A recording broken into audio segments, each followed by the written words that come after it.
Everyone, thanks for joining. I'm Paige from Y Combinator on our Work at a Startup team. That's the site that our portfolio companies use to hire people, and the site that candidates can go to get jobs at YC startups. With us today, we have three guests who are all early and founding engineers at YC companies. I'm going to let them introduce themselves, and then they'll kind of share a bit about their backgrounds, their companies, and then we'll dive into Q&A after that. Awesome. Thanks, Paige. Yeah, my name is Gar. I work at Cambly, and we're an English tutoring company. We connect English tutors with students around the world or video chat to learn English. I joined Cambly in 2014, so I've been there for 8 years. I was the first full-time engineering hire, and now we have an engineering team of 25 engineers, and I lead that team. And before this, I was at Google, which is where I met one of the founders of Cambly, which is how I came to join Cambly. Hi, I'm Jen. I'm a software engineer at Finley. So, like I said, I've been working here since October last year. Finley is creating debt capital management software. And so we're just trying to streamline the process for a lot of these kind of very, very manual financial processes for our customers. So before working at Finley, before joining last October, I used to be more of a kind of consulting software engineer. And so worked on projects here and there. And in my past life, I like to say I was a molecular biology researcher.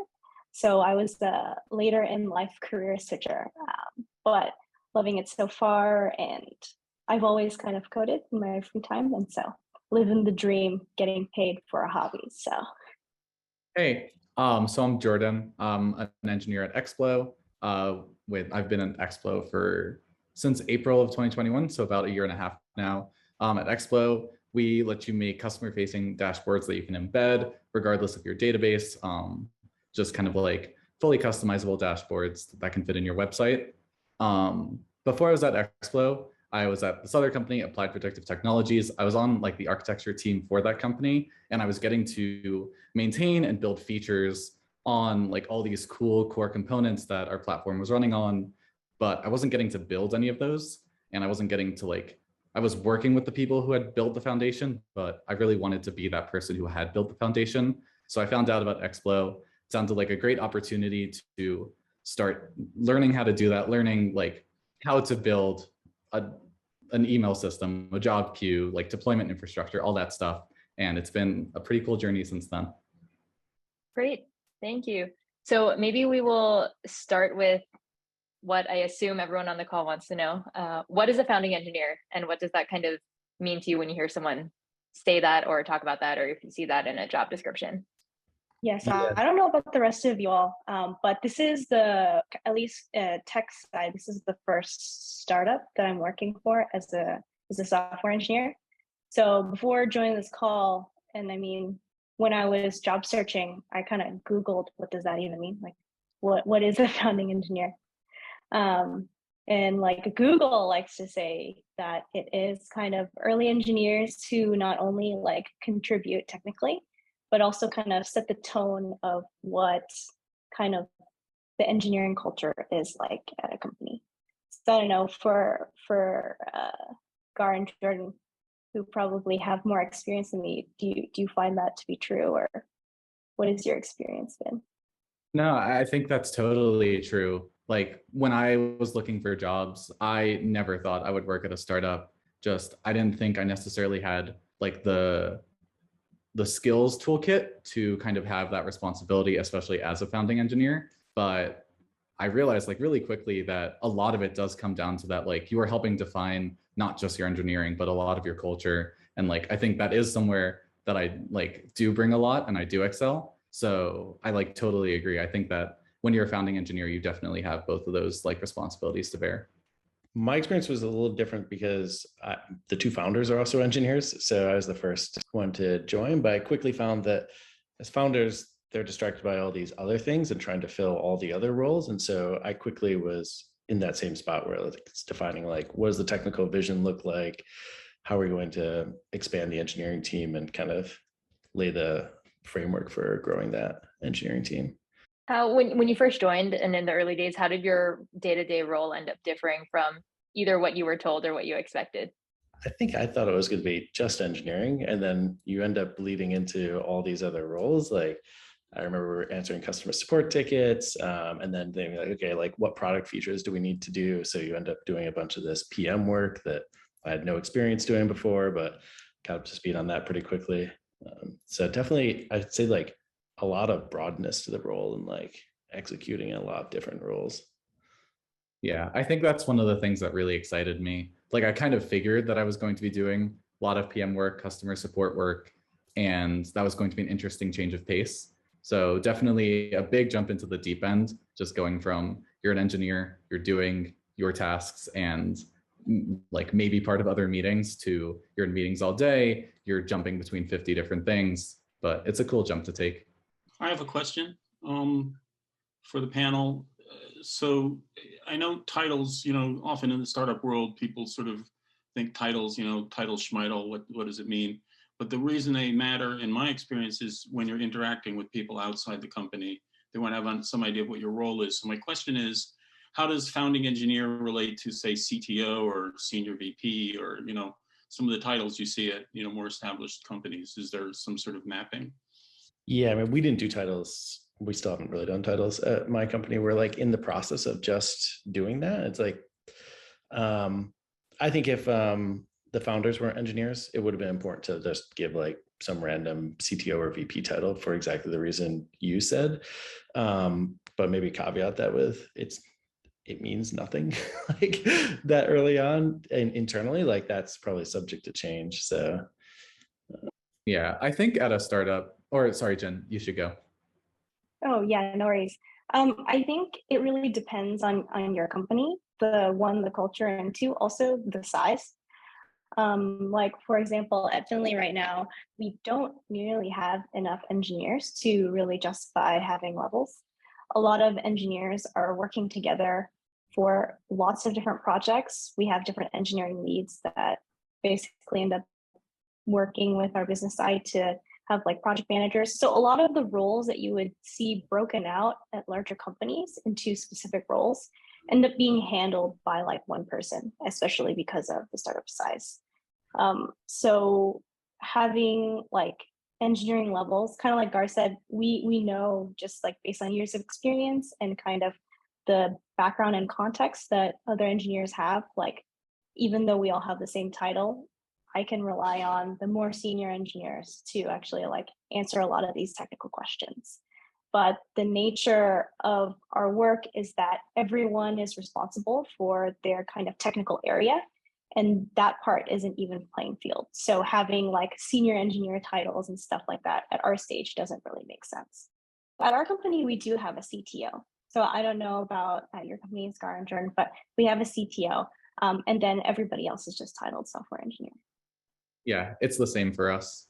It was basically the same for us, except they recently, as I took over the engineering team, they just gave me the title of director of engineering for exactly the reason that you kind of brought up, Daniel, that it's helpful for external communications. And maybe going off of that, as the company grew, how did your role change? And how did you kind of shift out of the founding engineer role, or was it something that kind of stuck with you because of how early you joined? Yeah, I mean, the role definitely changes as the team grew. Inevitably, like you have all this institutional knowledge, and so people start looking to you.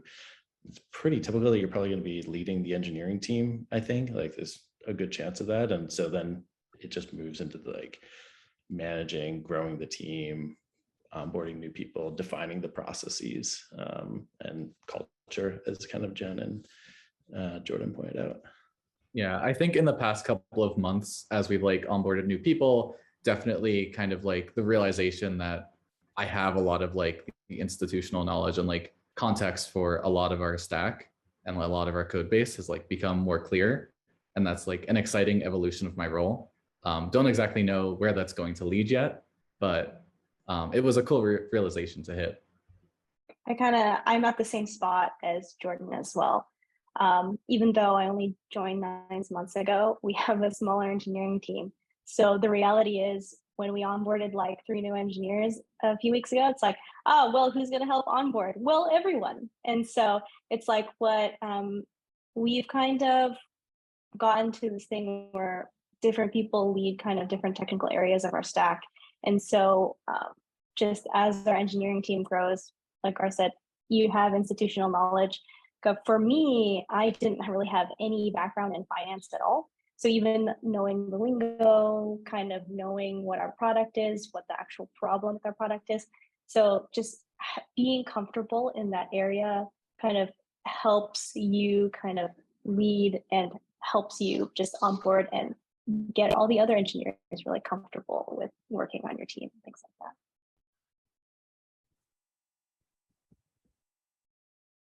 How many people on your team day to day do you work with? We're 14 people so far. And I think I work like, especially when it comes to the engineering like side of our company, I work pretty closely with everyone on the day to day, just because I do a lot of like our deployment coordination. So I end up interfacing with people. And then on the sales side, I think I also end up at least speaking to someone kind of in our BD on a day-to-day basis. So yeah, I'd say I'm interacting with like half the company on any given day. Yeah, our company is like 140 people or so now, spread out around the globe. And so we used to interact really closely with all of our country managers because they'd be feeding us all this feedback. But like a couple of years ago for my role, there was kind of an inflection point where when I was working with all the engineers on the team, when we had about 15, my day-to-day was very focused on working with them. And then once we promoted 2 more engineering managers and there was like a layer between me and the rest of the team, my role switched to a lot of like working with recruiting, working with product, and working with the other leads. So there's almost like an inflection point once you reach that scale where like instead of working closely with people below you, you start to work more cross-functionally. Yeah, at Finley, I think we're at about the same size as Explo, right around like 13 or 14 employees. What's great here is that I would say I get to talk to probably at least 75% of the people on our team on a day-to-day basis. We work really, really cross-functionally because we rely heavily on our capital markets side to make sure that kind of what we're building makes sense for our customers. And so I think like that's another really cool thing about being a founding engineer is that instead of, if this is something that you're interested in, if you don't just want to focus on the technical things, like you interface a lot with all parts of the business and you get to see like everything and a lot of the working pieces. So going off of that, how do you think when candidates are thinking about joining a startup, how should they think about like becoming a founding engineer and thinking about like their skill set when applying to roles? I think when I was applying to startup roles, I was really focused on the growth aspect of it. I think especially at a smaller company, like you have the opportunity to kind of put your hand in many pots or wear many hats or whatever kind of thing you want to call it. And it's just, I think that I went into it thinking that I would be heavily focused technically and grow heavily technically, which yes, that's true. But kind of as the other engineers have mentioned, a lot of what I do is kind of more soft skill based. So things like leading a project, making sure we deliver on time and things like that. And there's a lot of things that happen when you're a founding engineer. Kind of the roles and responsibilities are different than just being entirely engineering, even though that's your main role. And so I think that is a large part to consider if you want to join a company earlier, is that you'll be relied on for lots of things that are not engineering as well. Well, it depends on your company and how they want to work, but kind of at our company, everyone helps wherever they can. And so I think for me, that's a really exciting part of being an early engineer.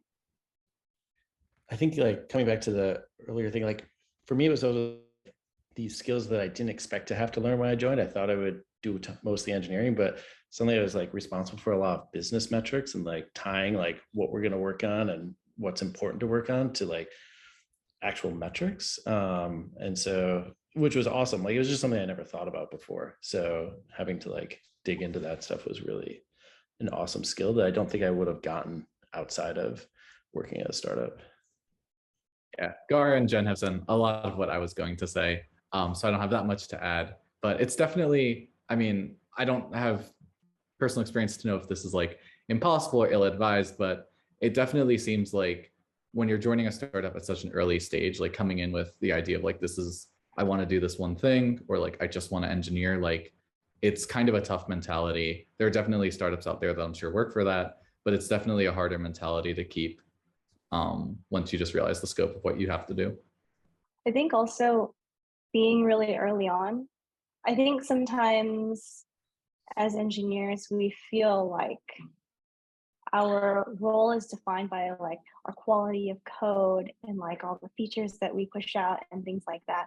But early on, like I'm experiencing this now, like you learn that at a startup, the feature that you treasured and it was your baby for a couple months, it's going to get trashed because like, or repurposed in some way that was different than what you thought, because like at such an early stage, we always want to make sure that we're building the right thing for our customers. And it's not about like, this was super cool technically, we want to keep it. It's like a sunken cost fallacy. So like you just need to kind of roll with the punches and kind of be fluid to wherever this raging river takes you, kind of mentality, in my opinion.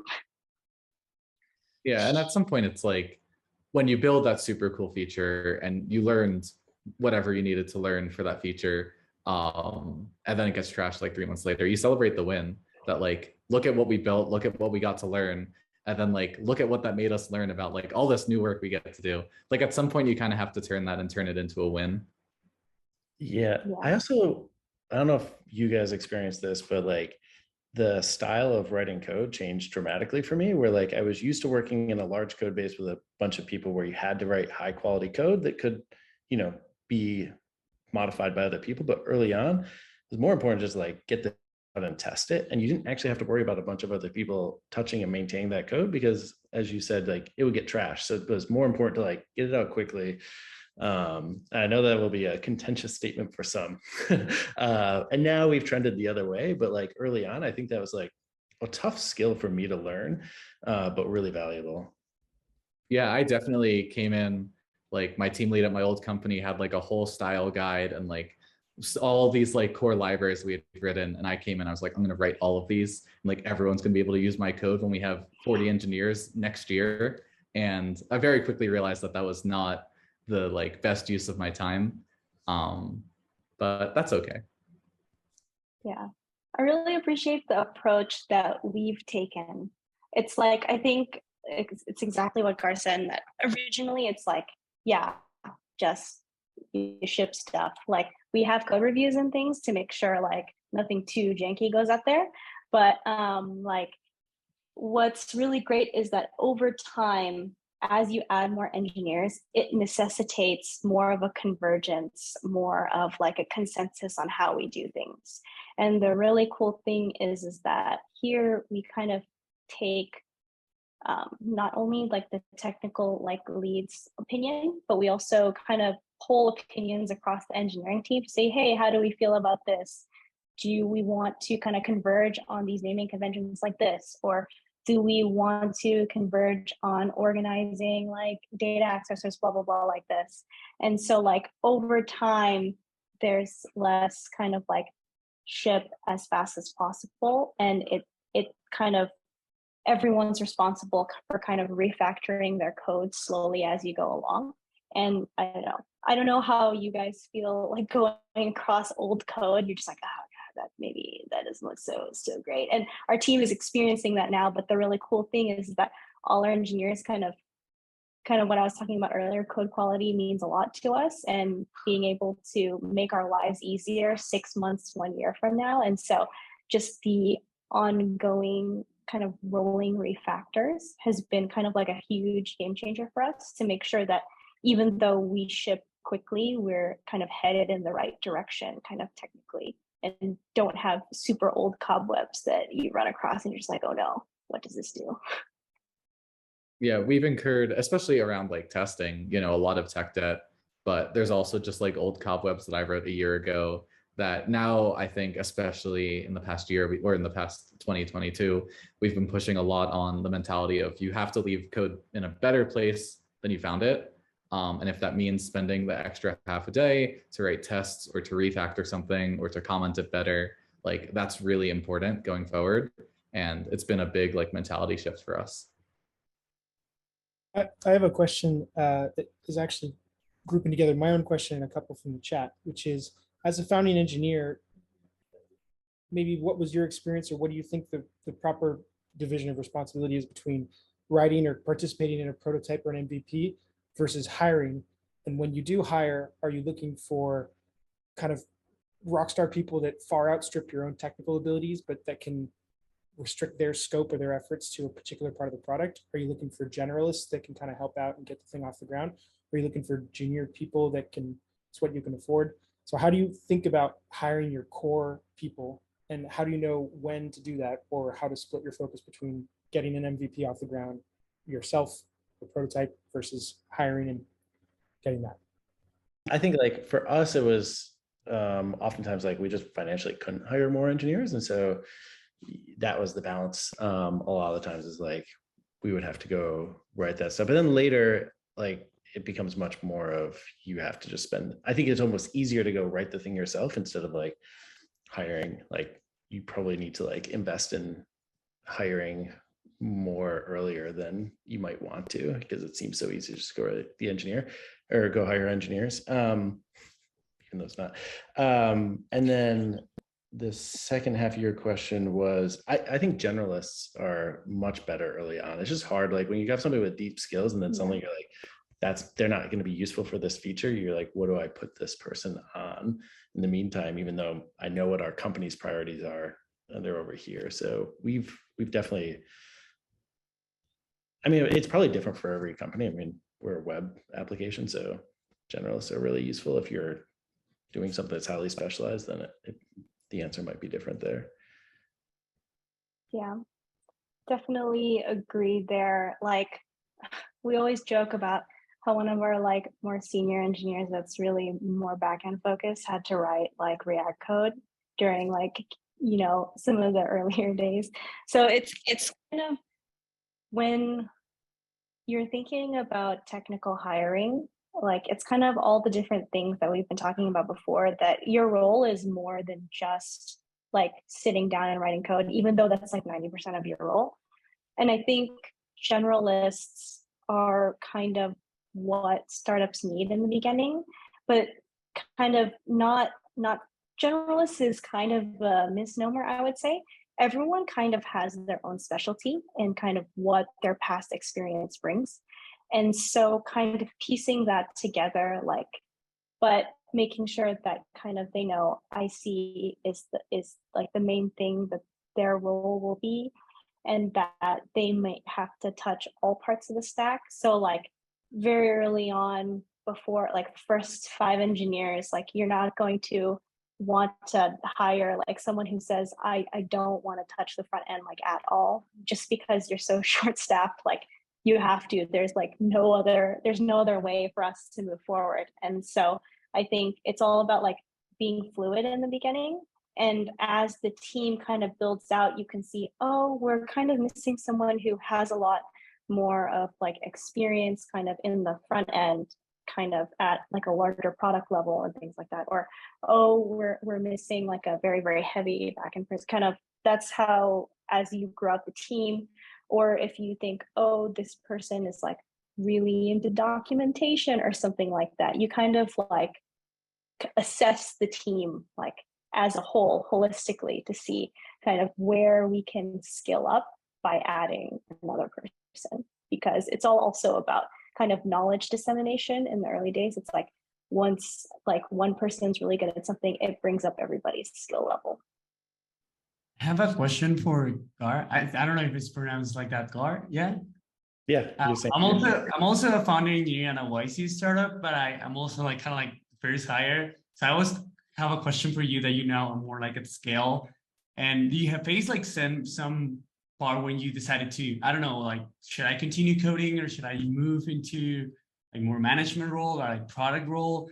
How do you face that kind of like decision with the founders, or like just knowing if like where do you fit in? Because like like myself, I also think like I'm not smart as like engineer in the room. That's why I hired a lot of people. I'm more like a generalist guy, and I focus more on product. But there's one step where you should like decide, So I don't know if you face some kind of like situation like that. Yeah, I think if I understood the question correctly, like was it kind of like how did I decide to move into the like So if you face role? that part, like you are coding, or you should move more into like more like management or like product side. Like, yeah, I think there's like two things that influence the decision for me is like what's best for me and what's best for the company. And like in both cases, the answer was for me to move into this management position. I didn't think there was anybody else that was excited about doing it. And then it's also a skill set that like I really want to build. I know it'll be useful for me. I know that like coding is much easier because I've just done software engineering for so long. Whereas like it was kind of my first opportunity to really take on a manager role.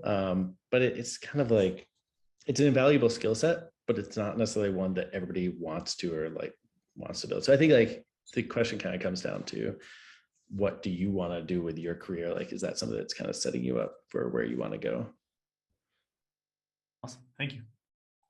I don't know if Jen or Jordan want to chime in on that also, or if they have thoughts about that. I actually talked about this to one of our more senior engineers, and their take was if you're not opposed to it or you're unsure, just try everything once to see how you like it. I think at least here at Finley, the nice thing is that, yeah, one, we have to think of what's best for the business.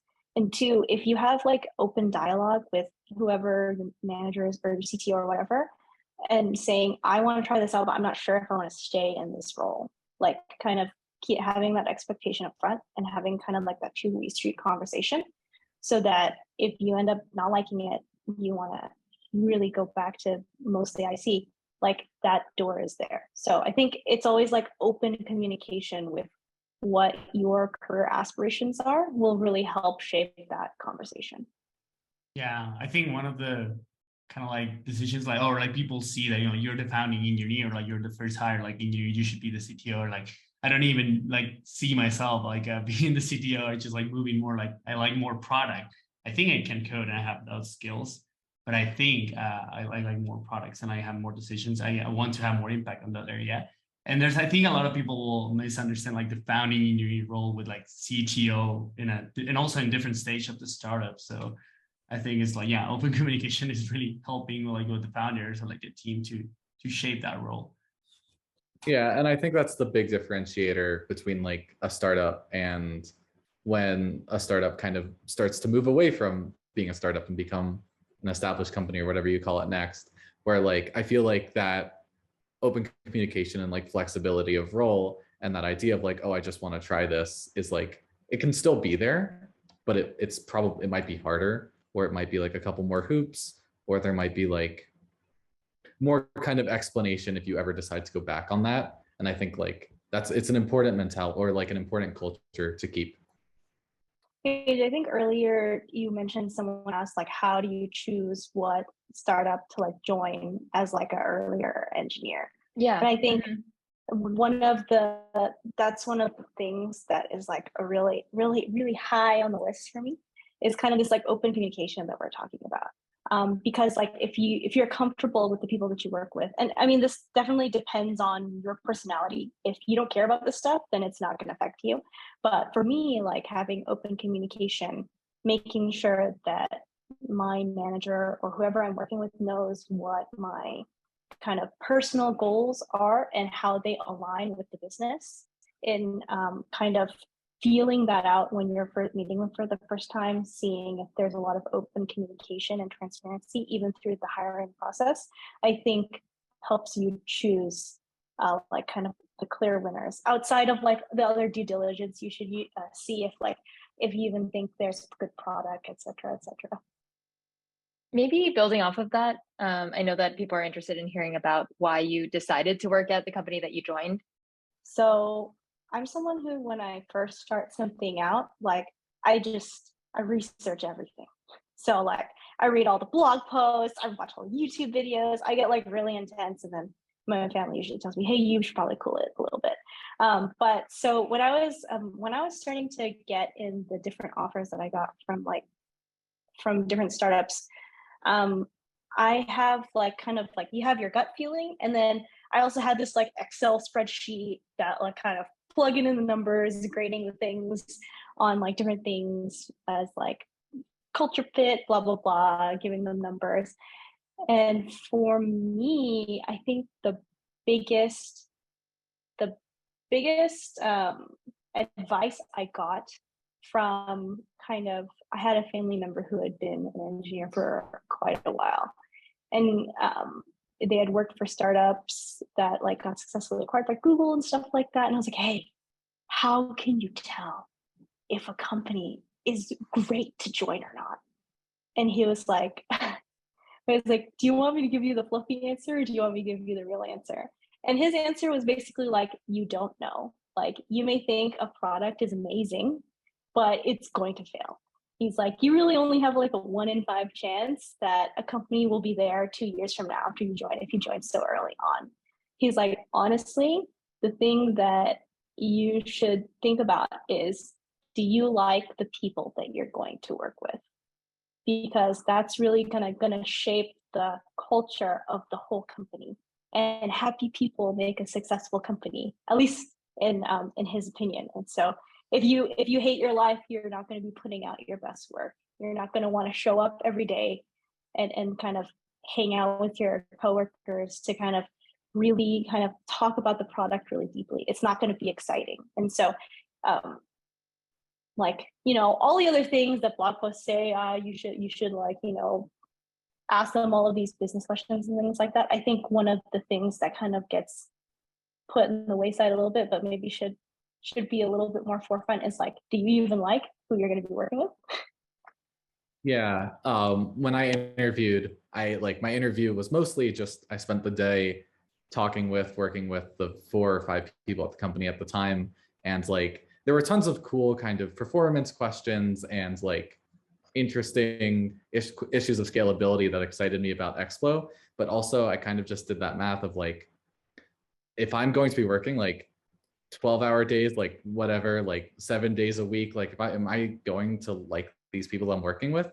And like, there was no doubt in my mind that like, I'm fine to spend like 2 or 3 years, like, in the battle trenches with these people. And it, that's kind of like the decision you have to go with, I think. Yeah. Plus one to like having a team. I mean, I knew one of the people before I joined. And so that was a big part of my decision to join the startup I'm at.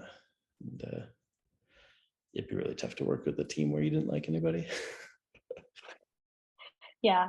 I think the other big thing, it's like what I really focused on too, was asking questions around how do you view like constructive criticism, or how do you view like differing opinions? Like, in your ideal world, when you have a whole team of engineers and everyone has kind of like something to say, what do you think about that, and how would you deal with something like that? Because I think that's like a reality early on that you face, is that, yeah, we have a lot of different like competing things, competing directions. It's like, how do you synthesize that all? How do you kind of make sure that kind of ego is left at the door, and kind of everyone has a seat at the table to make sure that we make the best product, not the best product that this person thinks is the best product, or the best product that this person thinks is the best product.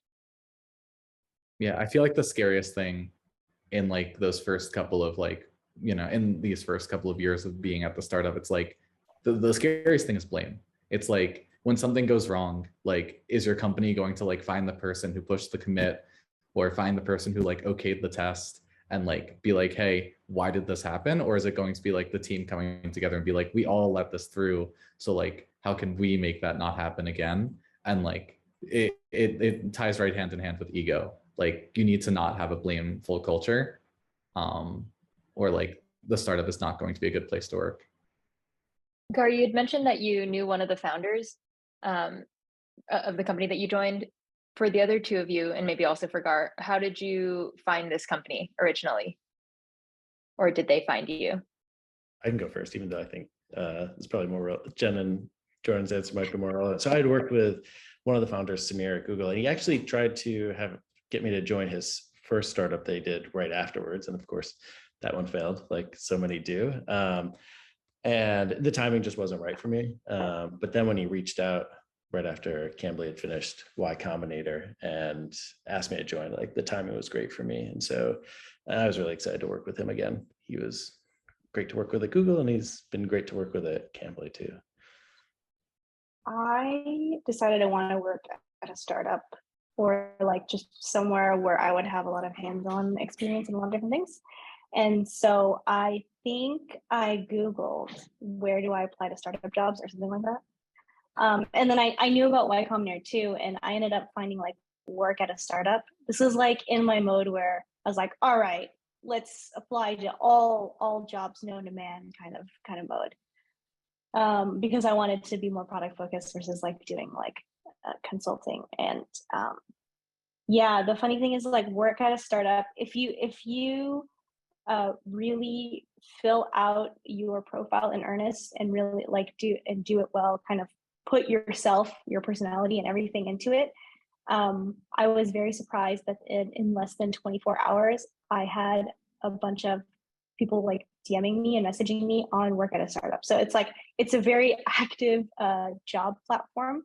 And yeah, that's how I ended up connecting with the current company. It's just like a cold DM from one of our founders. It's like, hey, you seem like you'd be a good fit here. Yeah, I feel like my story is, I feel like, less relevant for the panel because I really honestly wasn't looking for like, especially like such an early stage startup when I was looking for jobs. And it's like super heartening in hindsight to like learn about stuff like YC and work at a startup and all these places that like are so good for this. I was definitely looking for somewhere where I could be like an early engineer, but maybe like a 50-person engineering team around that size. And then I just happened to, I had the CTO reached out to a friend, asking them if they wanted a job. They knew I was looking for a job and kind of figured I would be a good fit. So they set it up and I was like, okay, I'm willing enough to see what this is like and like take the interview, and just like kind of got really excited after that.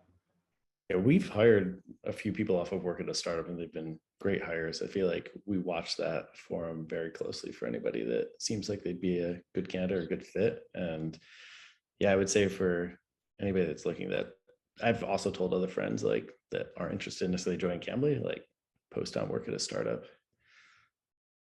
And then going off of what you had kind of mentioned, Jordan, that you were looking for a slightly larger company. People have been asking questions about like weighing compensation when choosing to work at a startup or working at a bigger company. Anyone have thoughts on that? I know it's kind of a broad topic. You said going off of me, so I feel like I'm kind of on deck to answer. I don't necessarily have kind of like the best suggestion for how to weigh that. Like, I don't know. It's a tough thing.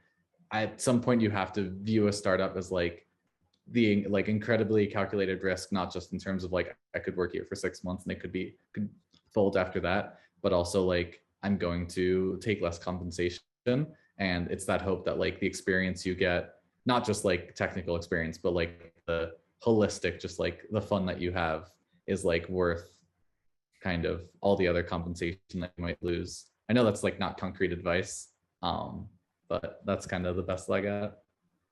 In my experience, in this last job hunt, I had applied to lots of different startups, and kind of they were at many different phases. It was like pre-series A, Series B, Series C, Series like I don't even know how many.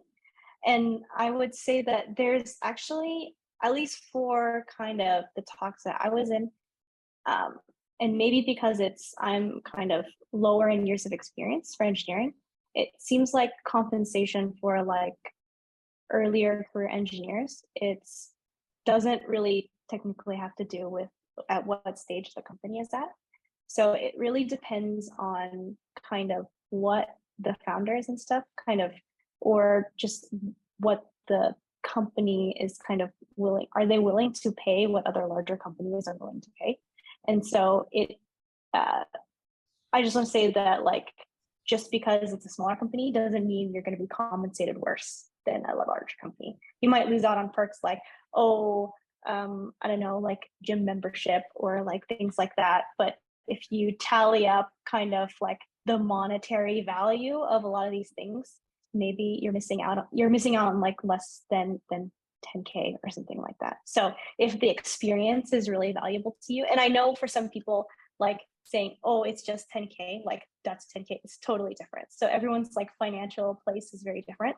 But if that number doesn't matter as much to you, at least from my experience, kind of just because it's a smaller company, I was very happy with the compensation that I got. So yeah, I think for me, the experience was kind of like the dominant factor of why I made the choice I did. And so, yeah, I think that's like, I think that made the choice much more easier for me. I think like, and I look back and I totally think that was the right call, like to value the experience above all other things. Especially like if you're really early on in your career, like that's just, you know, we all talk about like explore, exploit. That's the time to be valuing the experience higher if you can. So another topic that came up in the questions is around mentorship, as well as just like developing technical skills. So as a technical person, when you join a smaller company, I think the expectation is that there aren't as many people there who can mentor you or kind of serve as a technical mentor as well to kind of help you with your skills. What was your experience like joining a startup and thinking about your technical development? I guess I can go first. I think the cool thing here is that even as like one of the like more junior engineers in terms of like years of experience on this team, I still kind of get invited to interview new candidates, and their take is that they want everyone's opinion on like growing the team. And especially for me, would I want to learn from this person, or like would I feel comfortable working with this person, because it wouldn't just be kind of like a top-down approach, it would be like a two-way street kind of thing. And so at least that's what I find really cool, and what has worked really well for us. Yeah, I think including everything,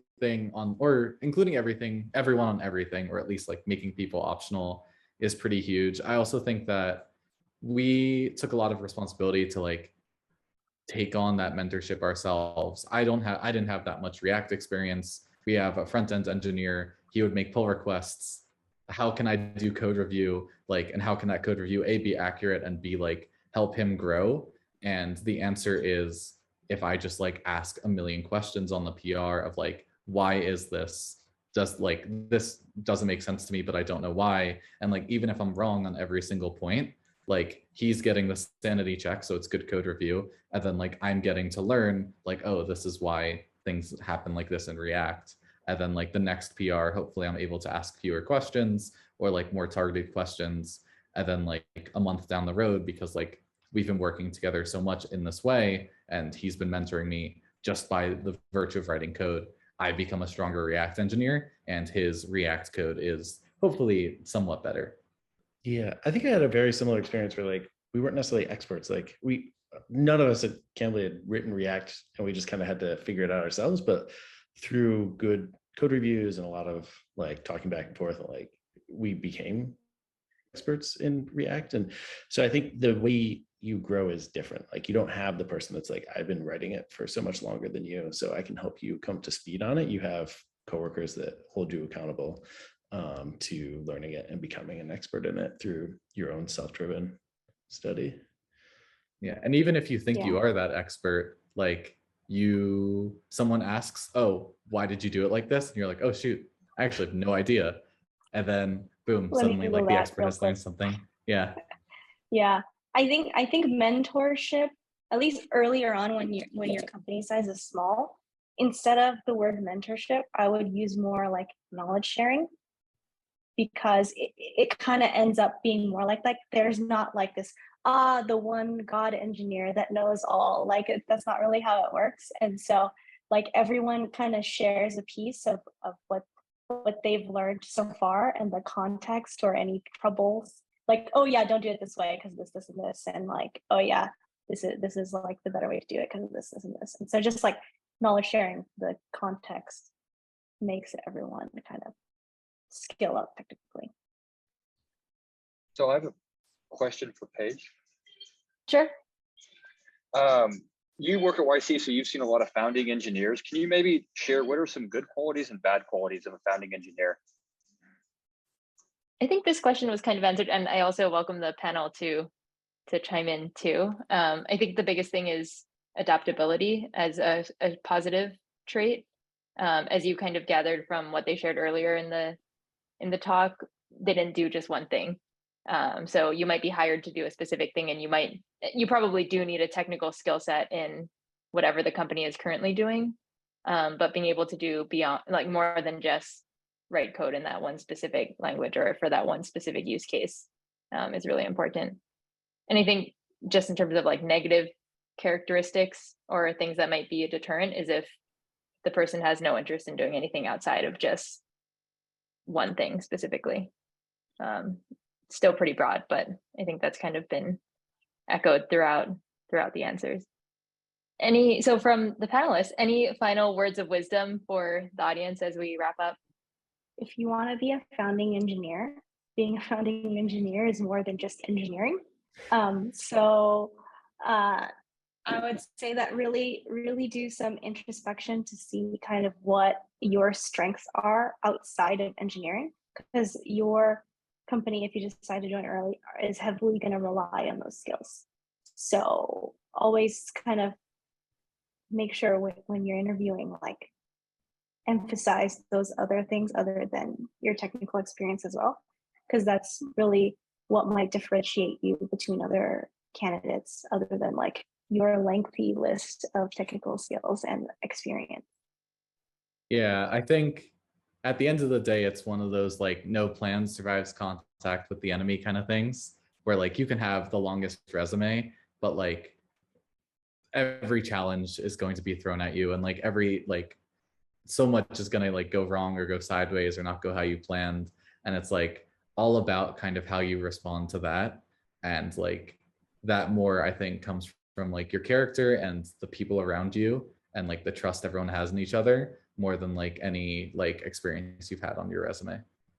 Yeah, and maybe I'll just reiterate one other thing from earlier was the ability to like launch quickly and not be afraid to throw things away. And sometimes you'll have to write some code that you're not particularly proud of to test a hypothesis quickly.